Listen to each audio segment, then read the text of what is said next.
Who's the bravest warrior? Who's not brave? You go first. Wait, no, we don't count. Go for it. I'll go ahead and ask all of y'all. Just what challenges have y'all faced in this industry? None. It's easy. Well, about 5 minutes ago, there was this locked door.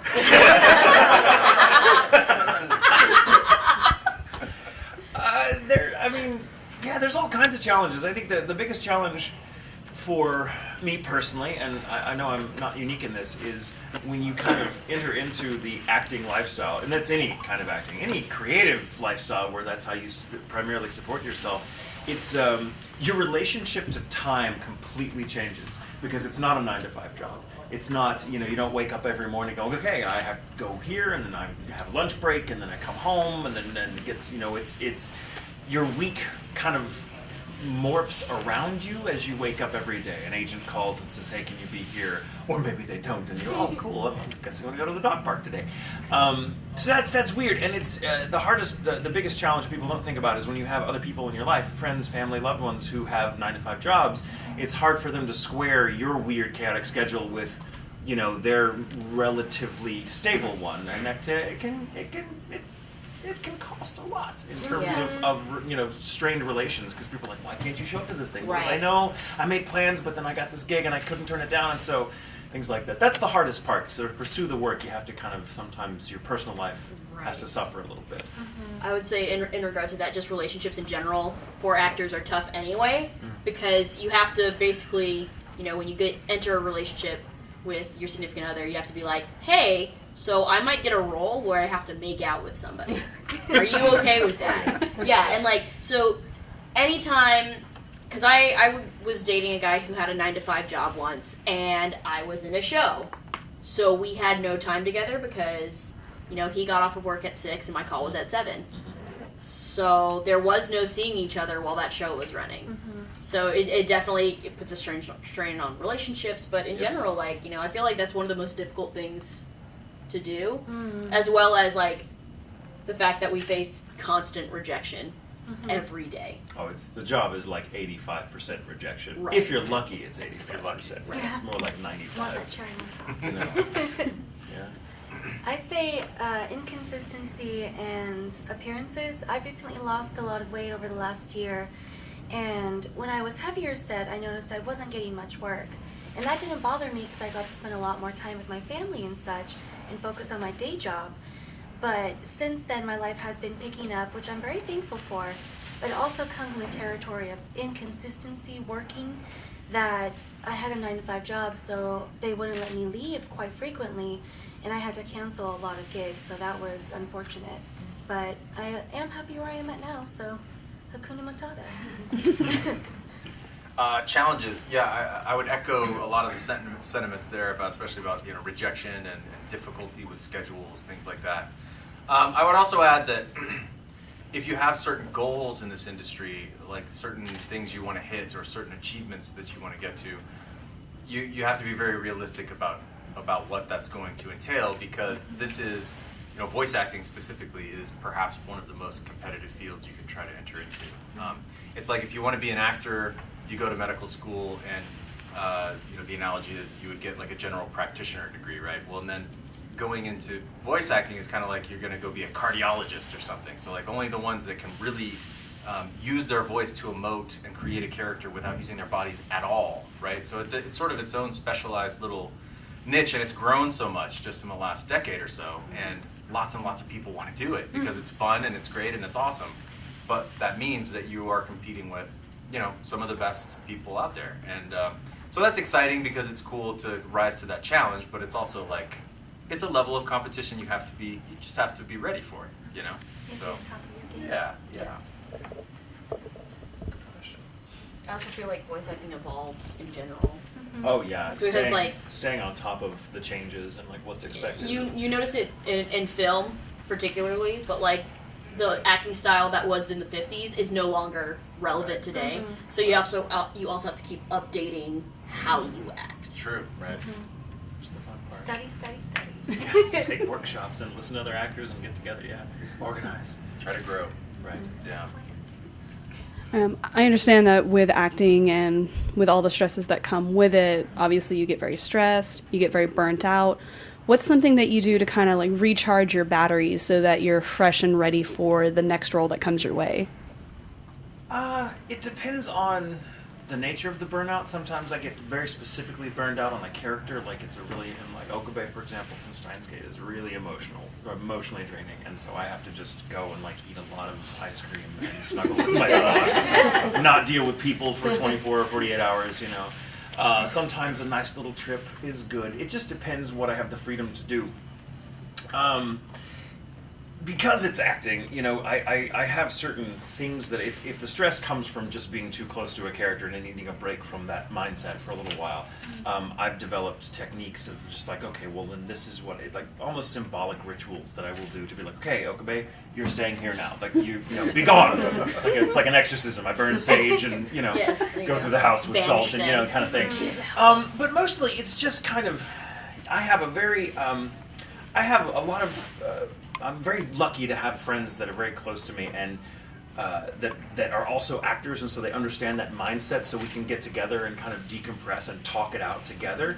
It's our therapy. And actors, I mean, if everyone that wants to be an actor, I highly recommend getting a therapist. I mean, everyone should have therapy anyway, but actors specifically, because you're tapping into things that, you know, because you're in so many weird circumstances as your characters that, you know, if you're doing the job, if you're committed to the job, you end up walking away from it, you know, and it's like a memory of something you actually went through. And with that comes all the beautiful psychological baggage that you can't deal with on your own. You know, you need someone that understands it, and so therapy is good, or other actors that are, you know, going through something similar. So it depends, but it's other people. I tend to like to be alone, but I know the longer I spend alone, the worse off I am. So I reluctantly need people, but I desperately need them. Because when I get with people, I'm like, I don't want to see anybody. And then I have my friends that no, you're not backing out. You're coming tonight. Shut up and just get your ass down here. And I'm like, fine. And then I feel so much better because I listened to them. You know, but I need those friends that can literally sometimes pull me out of my little cocoon. So, like, similar, especially when you're doing a character that you record in a short period and it's like a dramatic, because you're running the gamut of sometimes, like, you know, your character has a really emotional, like, you know, transformation within the scene, and you're only in the booth for 3 hours, but you're exhausted at the end because you're doing all of it, but it's in a compressed amount of time. So that's always really tough. It drains me a lot. I'm always tired after. So sometimes a nap will just fix everything. I'm just like, oh, all better now. But, you know, when I am burnt out on certain things, like whether it be like, you know, knowing I haven't gotten parts, because there's no like, oh, sorry, we didn't pick you. It's like you just don't hear anything, and you're like, I guess I didn't get it. So you'll just you're just ghosted. Yes, and you're just like by everybody. Yeah, no. Yeah. So you're just. So sometimes I do something like going to do something for myself, like something that I enjoy. So that might be like, you know, going out to like, you know, a restaurant to eat, and that'll like make me fine.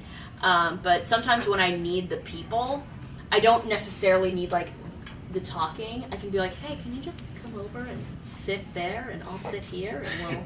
And just watch me eat. Well, no, like what my mom calls it, she calls it parallel play, because when you have a toddler and they don't play together, they're just playing in the same area, but they have company, so it's like still considered like, so it's parallel play. So like, that's a great idea. Right, so good concept. Right, so like, so you just like, so sometimes I'm just like, hey, can you just sit in the room? Because I don't like, because there's sometimes where I just don't want to talk, especially if it's been a day that I've had to talk a lot in the booth.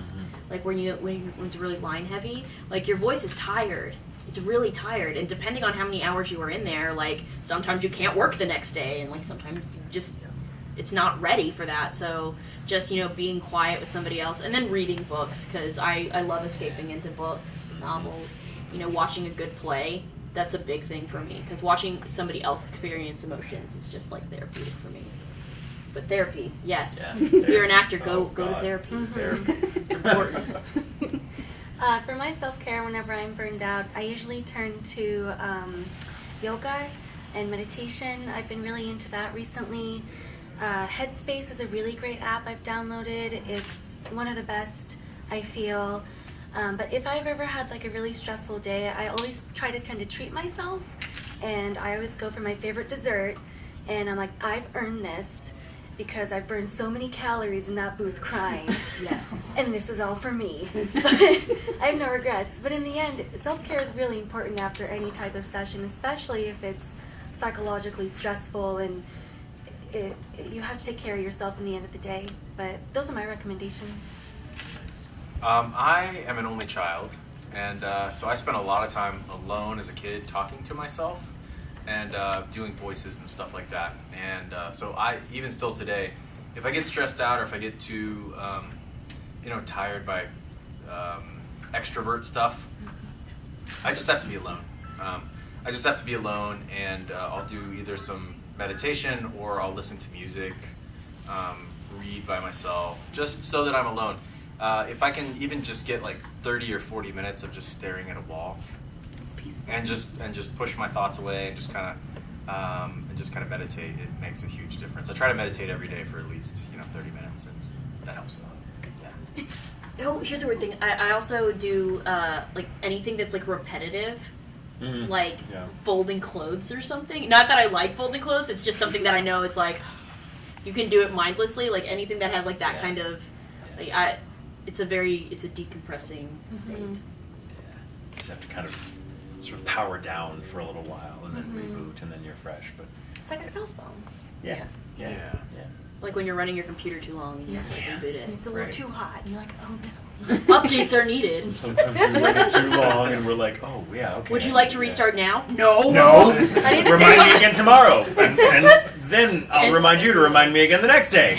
And then we just power down, and then we're like, whoops. Yeah. Or then you have breakdowns. Yeah, that's exactly it. Which is when your computer just goes, well, I updated because we're taking too long. And the breakdown, it's really interesting because sometimes you do get breakdown. I mean, everyone does. It's not like actors are special in that respect, but sometimes we might be a little closer to breakdowns because our schedules are so crazy. And something else I wanted to mention in reference to the first question that has only occurred to me lately is that acting, unlike any other kind of job, is not the kind of job where the more you do it, the better you feel. Like it's, I mean, what I mean to say, there are no benchmarks for like, oh, and now I got a raise, or now I'm this, now I went from management to upper management. There's nothing like that. You just kind of go, it's literally one day at a time, and you kind of reinvent yourself every few months or weeks or something. And so it's constantly, you're in that state of, am I doing this right? I've been doing this for 15 years. I teach, and I'm still like, am I doing this right? Am I doing? I don't. And you're just waiting for someone to find you and be like, "Wait a minute, you're not an actor." Get out of here. You know, it's and that fear and that feeling stays with you because there are because actors tend to be very isolated. There's no boss that's like, good job on those last 5 shows you did. I mean, you have a boss for each individual project, and they're like, usually, but the relationship is usually not such that they're like, you were so great, I love you, let's go get drinks. It's more like, cool, thanks for not ruining my show, and then you never see them again. It's just very businesslike. So it's not a continuous relationship with a specific set of people that you grow within. It's more like, okay, we go from here, and we're done, and then we go over here, and we start the process all over, and you're just doing that for years and years and years. So there's not an evolution that's obvious, that's not handed to you. You have to kind of create your own thresholds and find your own benchmarks, which is difficult. It's very self-directed in a way that can be very disorienting if you're used to having the kind of jobs where someone tells you, now you're here, and now you're going there, and then you're going here. You kind of have to, you have to map out that territory yourself, and it's dizzying. Especially like when you get first started, because it doesn't go like, first you're in Walla, then you're in bit parts, then you're in supporting, then you like slowly work your way up to lead, and then you just stay at lead. That's not how it works. Some people are like, I got a lead, and then they don't have anything, and then they're like, oh, Walla. Like it's very. Was this backwards step? Did I piss someone off? No, that's just Did I do something? That's just the shape your career took. No fault of your own. Right. So it's very much. Sometimes you start really big and then you go small and then you're big and small. But it's a roller coaster. It's always a roller coaster. It's like I compare it to trying to jump into a rolling car holding groceries. Constantly, just chasing your car that you forgot to engage the emergency brake, and you're like, no, and you're like, you don't know how you're going to open the door once you get there, but you'll figure it out. But first things first, just get to the car. That's a smart. Who wants to be an actor now? Have we glamorized it for you? Brilliant. Go for it. So in addition to voice acting, I know you guys also wear many hats as well, with script writing and, ADR and things like that. Is it like a echelon that you would like to do later, or like how has it changed? Which one do you guys prefer, or like the future? I would guess. Yeah, so to make a living in any kind of creative endeavor, but specifically voice acting, because it's such a weird niche market and highly competitive, as Christopher said, you do have to wear or be willing to wear a lot of hats. So I, in the course of my career, have been an actor, a writer, director, sub-director, promoter, con speaker, stand-up comedian, all that stuff. And I used to think about that all the time, like, what do I prefer? What do I like doing? And I realized how much all of them kind of cross-pollinated and inform the other, so I no longer separate my writer self from my actor self. They're all, like, when I write something, I act it out. Or it's the form of, it's weird as it sounds, writing it out and finding the words is a form of performance for me. Likewise, you know, when I'm in the booth, you're frequently writing in your head, not the lines, but the subtext. Or, you know, writing the backstory, the let it be trues actors give ourselves to kind of, you know, find the emotional truth of the scene. So I've completely lost the ability now to separate those different facets. I can't compartmentalize anymore. I tried to once, and it was just like, I'm an actor now, okay, and I'm just an actor. And then here I'm just a writer, and then I realized there's so much bleed over that it was impossible to keep straight. It's like, Right. yeah, it's like you can't eat from a regimented plate in this business. You know, your mashed potatoes are going to bleed into your beets every day. That's just how it goes. like he said, when you basically try and do everything. I am not particularly a writer for anime. Like, I write some things, but it's just basically like, you know, I write more poetry than anything. And sometimes like lyrics to songs I make up and stuff. They're not relevant in any way. They're just dumb songs. But, you know, it's, you know, something I do to de-stress and stuff. But in regards to, like, you know, working with with working directors and writers and stuff, I find like the writers who are also actors are less likely to give you something that's weird to say. Like, you know, they don't put too many consonants too close together because they know it's hard to get. If it's a complicated saying, they know it's hard to get out, and they're gonna be like, "Oh, the actor's gonna hate this." Like, sometimes they can't. Coating, you know? Right. Like, sometimes like things have to stay, but like in when I was in college, my focus was directing. So I do some stage directing. I worked at a high school for 4 years and directed like 8 shows. I'm very interested in directing. I love directing, but I also feel like because I like directing and because I like acting, my acting informed me how to direct someone without giving them line readings. And I feel like that's very important to be able to say, because, you know... bless you for that. Well, no, God like, bless you. it's so important to, like, if you have cast a role, you trust that person to kind of know where they're going with the role. So, unless, like... Because some people are like, hey, can you say it like this? And then they just give me a line reading. And that's, you know, it's very limiting. But I feel like if you say something like, could I get a softer emotion in that? Like, that's something the actor can be like, okay, let's see. And then you just tweak the words you're telling them to get a really true... Well, because the thing is like, actors love being able... Because sometimes they'll come up with something that I didn't even know I wanted until they did something. But if I had told them to say it a certain way, I would have just been like, okay, cool, that's it. But by letting them explore, like, oh, that's my favorite part. Like, when somebody does something amazing and you're like, haha, I did that. Like, it's not you. No, you didn't. But, you know, it's directing is all like, the actors did everything, but I claim it. Like, this is all my idea. That's what I like about directing. Very true. It's really directing as a ball. That's wonderful. Over the last year, I've actually gotten into assistant directing, and it's a lot of fun. I really enjoyed it. But what I really prefer actually is casting. I know Japanese, and I always compare the Japanese voice to the English voice and tonality. I'm a little way into it. But casting, I'd love to get into in the future. It's really fun. Yeah. And plus, I just want to hear my friends more. And, and like, they have beautiful voices. Why not use them? Yes, that's me. As for me, I do primarily acting. I do some writing as well. I would like to get into the directing at some point. It's very time intensive. So the directing piece typically, especially if you're doing like ADR directing, it's like a full-time job. You know, you're doing it kind of full-time during the day, which can be a little bit limiting as far as your availability for roles. This kind of goes back to what Tatum was talking about with, you've got to be sort of flexible and available as opportunities come up. So, but I definitely will, I see myself getting into it at some point. I think right now, I'm so deep into enjoying the acting piece of it that I'm just pursuing that more than anything else, so. Okay, so I myself am trying to get into the voice acting industry, and I've taken some workshops with Sunny Straight, and also I know that feeling of the ghosted thing because I've been casted on Casting Call. These are bridge series and some fan dubs, but nothing official, of course. But from where I'm at now, it's like I have an official demo and everything. It's like I just don't know next steps. Like I'm going to take more workshops, obviously, but what's some next steps from there? Next step, I mean, if you have a good, strong demo, shop it to agencies.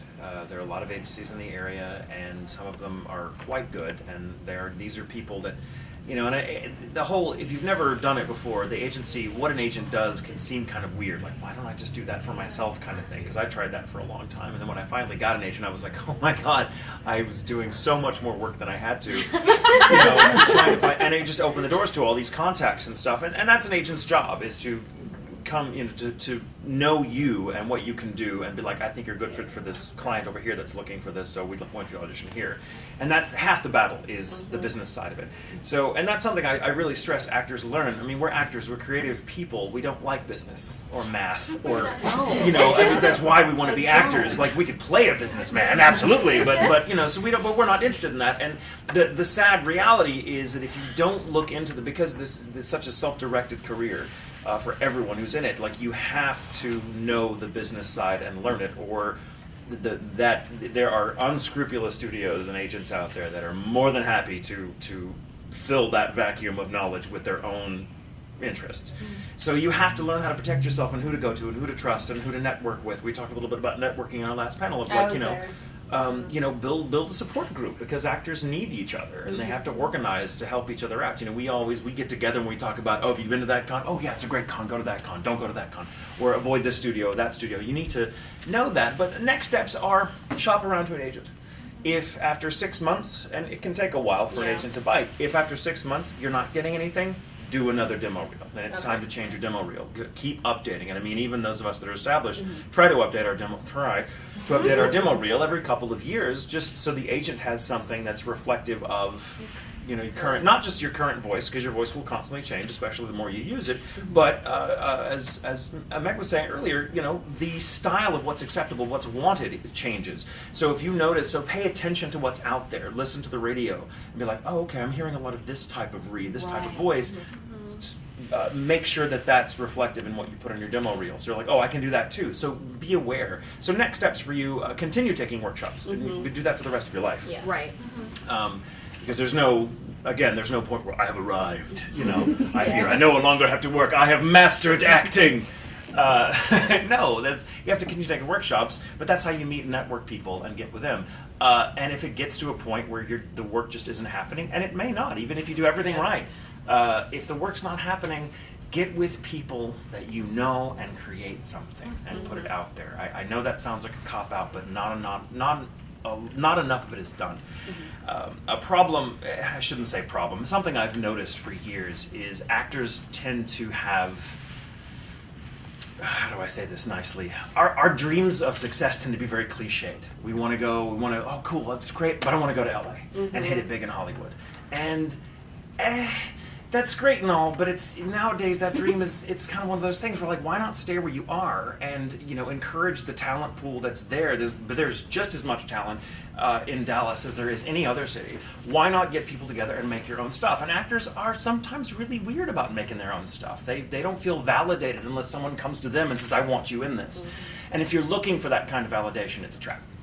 It's a trap. So go out, organize, get people together, and make your own stuff. If the work's not coming to you, you make your own work and get other people involved in it, because things can happen. It may not ever be something more than something you put out on the web, but it may blow up. in some way that you don't anticipate. Look at how many shows come out of nowhere, and suddenly these actors that were from Iowa or whatever are suddenly on the national scene, and they're still living in Iowa. It's a really exciting time now. There's opportunities for it. So don't follow that sort of broad path that used to be valid for people 20 years ago and before. Like nowadays, you have the power to carve your own path. So next step, shop around. While you're doing that, get with people, write new stuff, put stuff together, make stuff that you can act in. Okay. That's what I would suggest. It's a big responsibility, but that's the life. And it's the kind of life, acting more so than any other kind of life, you have to have a sort of warts and all approach. You have to be thankful for the awful things, and you have to be thankful for the really good things, because like I said earlier in the panel, it's all grist for the mill. When you're going through a period of rejection, or a dry spell, it's tough, it's hard, it puts you at odds with your friends because you're in a bad mood all the time maybe, but that's experiences you can use for your craft and your art. And unlike other types of careers, that's at least you have a processing power that other careers don't give you, because you can use it, you can use everything. So I'm rambling, but So everything he said is right. Like he's right on all of that. we should hang out more.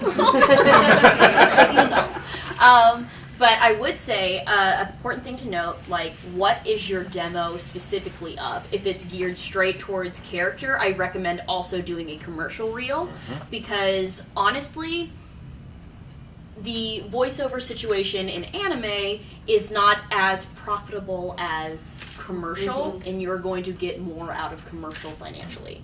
So my main recommendation is, one, to make a commercial demo and shop that around as well, because I know a lot of agencies don't necessarily shop around for anime in particular, so because that's not something that is like, it's just not lucrative enough for them. right. Yeah. So there's that, and then also I always recommend improv workshops, because I think they're super important, and also I also recommend doing some sort of stage work, because the thing is like, everybody always really likes to know that the voice actors are still acting in other aspects and facets. Whether they're doing workshops, they're still learning. And when you're in those situations where you're going to a rehearsal like every day, there's no way you can't learn unless you're not open to it.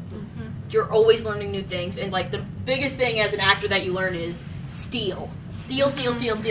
Like if somebody does something really cool that you've never thought of before, you're like great, I'm gonna keep that in my little toolbox. Like some people call it like their bag of tricks. I call it my toolbox. So like I've seen people do certain things with their voices that I've been like, I've never done that before. I'm gonna do that. Like so I like steal little tricks. I'm like, and when somebody does something really interesting, I'm like, hey, how did you do that? And they're like, oh well, I talk from like the back corner of my mouth, and I'm like, oh.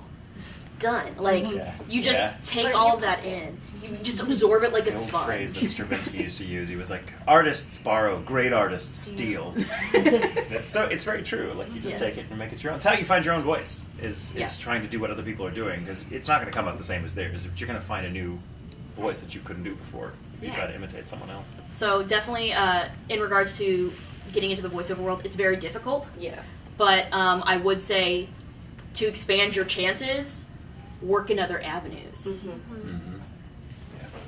I do, I used to do a lot of theater back in the day. That's a good way, in a sense, to broaden your horizons, meet new people, and get a lot of network, in a sense. By myself, I usually go karaoke all the time, and I see a lot of people there, and I go, hey, how are you doing? I'm just here to chill by myself. But in the sense, what Michael and Meg were saying, it's all true in the sense. It really comes down to who you know and all that jazz. But also, online sites I found are a really good place to go to, like voices.com, Voices123. There's even another one for audiobooks as well. So you can never really run out of options, because really you're the only person who has your voice, so make it worthwhile. But that's my advice.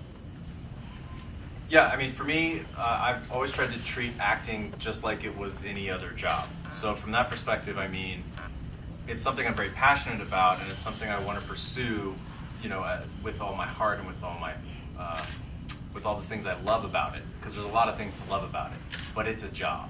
So So how does a carpenter become a good carpenter? They build every day. Yeah. They don't build just if someone's paying them to build. They build if they're in their backyard and they have 30 minutes and they get an idea. How does an accountant become very good with numbers? They work with numbers every day. So you have to pay yourself first with this job. And the way you pay yourself first is by, if you want to be a voice actor, record yourself every day. Every day. There is no day that goes by that you do not record yourself and listen back to it and try something new or try to grow. I hate listening to my own voice, but You are in a period that a lot of us go through. So especially when you start out, you're going to go through a period where you're going to record things and you're not going to like how it sounds.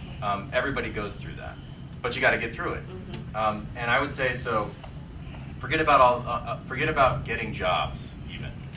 You're a carpenter. Every day you're going to build something. You're going to have 30 minutes to an hour every single day. Doesn't matter if you're in the car. Doesn't matter if you set up a recorder outside the shower. You're going to have 30 minutes every day where you're going to record yourself and you're going to listen back to it. And you're going to develop that as a habit every single day. And you'll notice if you can stick to it. The hardest thing for anybody who wants to try to do this stuff is sticking to it, right? But if you can stick to it consistently every day for like 3 to 6 months, you will grow tremendously if you can do that every day.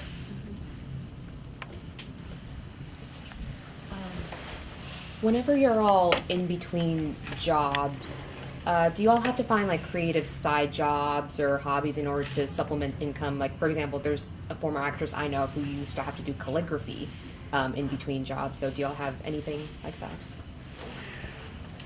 I haven't. I used to. I haven't had to in a while. I've been very, very lucky in my career, and that apparently in every anime that's ever been made, there's a character with glasses. And so I'm good. But we supplemented. I kind of, having done this as long as I have, I've kind of got the rhythm down. I kind of know when a dry spell is coming, so I'm like, cool. So I tend to shore up what I earn, so I can have, so I can live during the lean times and still pay rent and eat out occasionally.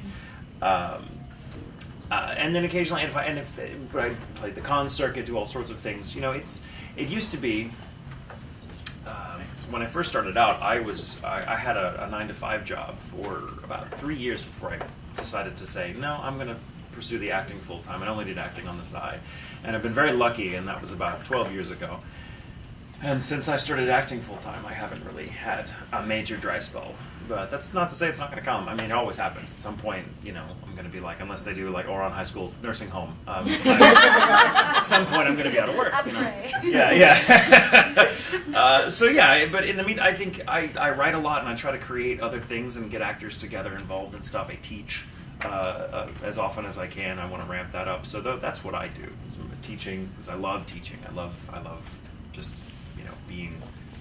I love molding minds of especially actors. His workshops are great. Well, I've been blessed with really, really awesome students. So, what about you? What do you do now? Well, okay, so this is gonna be weird, but so my dad, he has this grand retirement plan of retiring to a farm. So we have the beginnings of a farm, and so we have a bunch of blueberries, and we have 17 beehives. So I harvest honey in my spare time. Yeah, that's so weird, Meg. It's like, wow. I thought you were gonna be like, I thought you were gonna say like mortician's assistant or something. No, and I'm like, but oh, that'd be kind of but my life. Everybody's all like, oh, E-I-E-I-O, and I'm like, yeah, I know. Yeah, I lived on a farm. It relates to me. I did too, actually. No, like I absolutely love it. So like, basically, because it's a very flexible job, because I'm working for my dad, basically, it's very much like, so I don't have any work. Do you have anything for me to do at the ranch house? And he's like, yes. Can you clean this? Reorganize the barn? And I get back there and he like has destroyed it. I'm like, dude, what? So I basically sometimes I live out in the country, and then when I have more work, I move around a lot. So it's basically being flexible. So that's what is the most appealing part of the job that I have. But I recently was going through a pretty tough dry spell in regards to acting and stuff, and it's disheartening. It's if you don't know it's coming and it suddenly hits you, you're like, oh, there it is. Okay, because everybody told me it's a roller coaster, and I hit my first real low one, and I was like, whoa, okay. wow, all right then. But honestly, I did what we had advised you to do earlier. I made a new demo. I did a bunch of maintenance stuff in regards to acting, updated my resume and stuff like that, because I'm terrible at it. I'm terrible at updating my resume, and I was like, well, I guess I should do this. Finally did it, and I sent it out some places, and they were like, oh yeah, that's okay, all right then. But it's one of those, if you have a good hobby on the side, it helps you through it. But yeah, I feel like a lot of us have weird extra side jobs to supplement when we don't have something going on. For me, whenever I encounter a dry spell, I always try to find things I enjoy most. Before I started voice acting, I really wanted to be an art major, so I've gotten really back into watercoloring and acrylics. But every week, I always go to karaoke. I love musical theater, and I speak Japanese, so I always try to spend at least 3 hours, practicing singing in Japanese too. But I always go by myself, and people think that's strange. But I like that time by myself, enjoying what I do. And that's how I usually encounter my dry spells and how I get through them. It's a lot of fun. You should make fun with the time you have, and you shouldn't be sad about not getting work, because in the end it will come to you if you are positive and you continue to practice and all that. Yeah, you really, I would just want to expand on that a little bit. I think there's this conception too that, and Tatum, you were talking about this earlier, that if you don't do it by this period, then you aren't going to make it, or you aren't going to be able to get wherever you're going as an actor or as a performer. And that's just not true. The reality is, a lot of the people that try to do this quit. That's the truth. The truth is, most people can't stand the level of rejection that comes with this. So that's a huge advantage if you're somebody that can, because those people aren't going to keep doing it. So, and I would also add to that. So take whatever it is you love in your life and try to make some money at it. Get good at it and then make some money at it, right? So I was very into video games. I've always played video games since I was a little kid. Well, what comes with playing video games oftentimes are computer problems. So on my own, I was just figuring out how do computers work, how do you fix computer problems when they happen so I can play my video game, right? But it turned out that I started learning a lot, and I started really getting into that side of it. Well, there's this whole gig economy out there for people that know how to fix computers. So I've never had a problem with money, because anytime that there's ever been an issue with, either I'm not getting roles, or it seems like, for me it comes in waves. There's really high waves, and then there's the crests between the waves, and that's how it goes.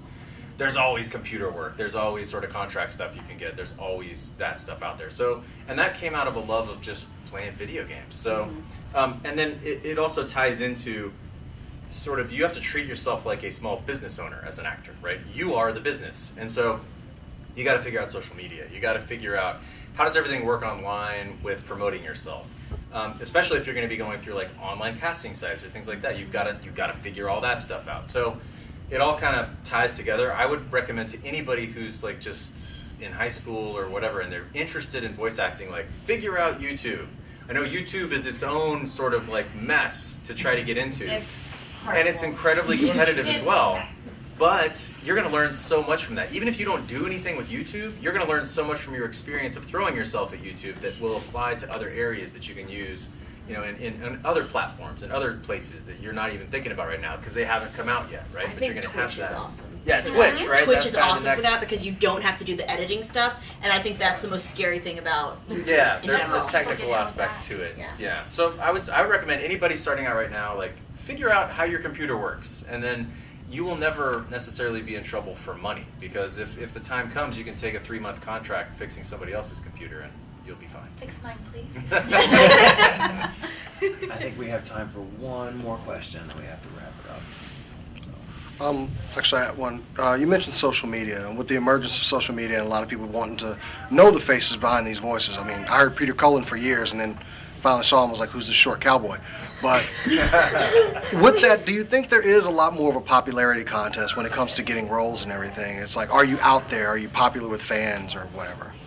Studios definitely can treat it like that sometimes. There's been an increase in certain studios, well, not just certain, every studio. I mean, they're a business. They want to make money. And if they have, all things being equal, talent-wise, if they have to choose between an actor that no one knows and has no social media presence to put them in a lead role versus someone who's just as good but who has a huge social media presence. So there's built-in promotion for their product right there. They're going to go with that actor.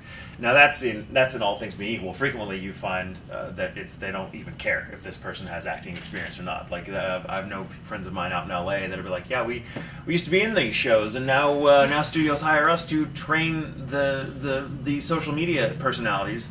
I shouldn't say social media personalities who aren't actors and who had no interest in being an actor. But of course, someone comes to you with, hey, do you want to do this show? And they say yes, and they don't know what they're doing, so they hire more experienced actors who were like, oh, I auditioned for this, and now I'm training someone who isn't qualified how to take work from me. Yeah, that does happen. I think, but the flip side is social media also allows all of us to get on that game and be like, cool, I can create content online, or I can just tweet or put pictures of my French bulldog up, and I slowly gain that visibility too. So it's more what's the word I'm looking for? It's slowly leveling the playing field because we're all figuring that out. So it's not as big as a problem as it was, say, 5 years ago when studios were like, social media, yes, you have an account that you have X number of followers, you're going to get a role, even though you can't. You've never acted a day in your life. So that. Yeah, but luckily, like the rest, the older school talent are catching up to that. Like old man Tatum learned how to use his phone, so fine. I have a Twitter account and that Instabook and the Facegram. I stopped using carrier pigeon for everything. I do enjoy the pictures of your dog. It's right. It's a good boy. I need to put I want my dog to just come to cons in my place and just everyone to be like, this is the real J. Michael Tatum. He's where the voice really comes from. Right here. Yeah. Just a bulldog with glasses. Yeah. I'd go. But yeah, I have so much trouble with social media in general because I'm not good at updating. A lot of times I'm like, oh yeah, I'm at this con, I should put that, what are the cool people doing at this con? So I did that for this because I was like, oh, I'm gonna do that. But I'm really bad about posting that kind of stuff because I feel like nobody's interested or like nobody cares. So I'm not very good at it. But I'm getting better, and I definitely have seen audition sides that say like they want you to have at least a certain amount of followers, and that's always very disheartening because that's not what I went to school for. To have followers.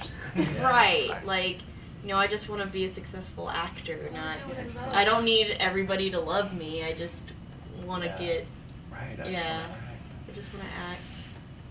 I've been to certain studios where actually the sign-in sheet will ask you how many followers you have. And it's a little disheartening in a sense because I only use 2 formats of social media, Instagram and Twitter. I don't use Facebook anymore. It was too difficult and too many strange things. But in the end, I like my platform and where I'm at, but I have been told my look of certain things needs to change. But then you're asking me to change, and I like who I am, and I've worked to be where I'm at right now. So if I want to change, it'll be on my accord, not someone else's. But that's something hard too, I've noticed. But social media is great. I've met a lot of fans through it. I've met a lot of clients through it. It's a great process, but in the end, it's how you present yourself on it. Because someone can have a totally different persona online, but in person, they might be a total mean person, but online they're totally sweet. But it's very different. But I like me, and my real persona is online. So. Yeah, I will say you're going to talk to most actors about this and ask them this question, and their answer is going to be probably about the same no matter what level they're at, and that is that I think if every actor had their choice, they would just act. They would just act. But there's always been necessary evils in acting because so many people want to do it.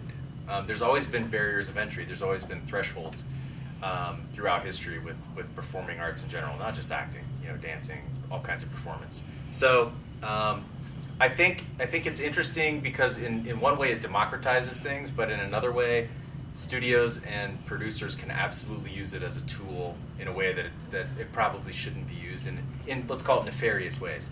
But if it is nefarious, it's a necessary evil at this point. That ship has sailed. It sailed a long time ago. There's no There's no putting the genie back in the bottle with that stuff. Now, are people becoming more sophisticated with it? I hope so. I hope we're understanding, in 2018 that just because you have 300,000 followers doesn't mean that you should be, the lead character in the next big video game or whatever. I hope that that's happening, but I also recognize that whatever we're seeing today is not indicative of what we're going to see in 10 years. And if you want to be a voice actor in 10 years, but you can't keep up now, man, I don't know what's going to happen in 10 years, right? Because then it's going to be VR technology. And now actors have to appear in your home on social media as holograms or whatever. If you can't deal with social media now, right, you've got to, it's just going to keep evolving. So that's the thing, evolve or die. And if you can evolve, a lot of people are going to die. So you've got a chance to keep doing this thing, right? Yes. And that sucks. But Gotta level up. there are realities So here, dark. right? And one thing I don't want to do is have anybody come away from voice acting thinking well, this sounds fun. It is fun. It is super fun. But this is the most competitive thing I've ever done in my life. I mean, but it's well worth it. I would keep doing it as long as I possibly can. So that's my answer. Social media is a necessary evil. It can be really fun depending on how you do it. I like your approach. Try to just be yourself, is my advice. If somebody's talking to me about oh, I'm daunted by all these things, you don't have to reinvent yourself. All you have to do, a fan just wants you. So if you can provide them some access into that, even if it's just this is what I ate for lunch the other day. There's a voice actor named Ian Sinclair, and he's fantastic. He's a fantastic actor and voice actor, stage actor as well. And he does a hashtag on Twitter called Weiss Eats. And he doesn't tweet very, very often, but when he does, it's a picture of something that he wanted to show the world that he was eating that day because it's some delicious food item or whatever. That takes 30 seconds, but he has so many fans that can connect with that. They're like, ooh, I remember when I had that, whatever. There's a level of connection there that he can foster with something like that maybe that's not his favorite thing to do, but that is a necessary evil. I mean, you sort of have to do it. So, Yeah. He's not pretending to like food. no, Just he loves food. He's a foodie. Yeah, he loves food. Yeah. Cool. Well, thank you guys for having us. And Thank you. Thank you for being here. Thank you. thank you.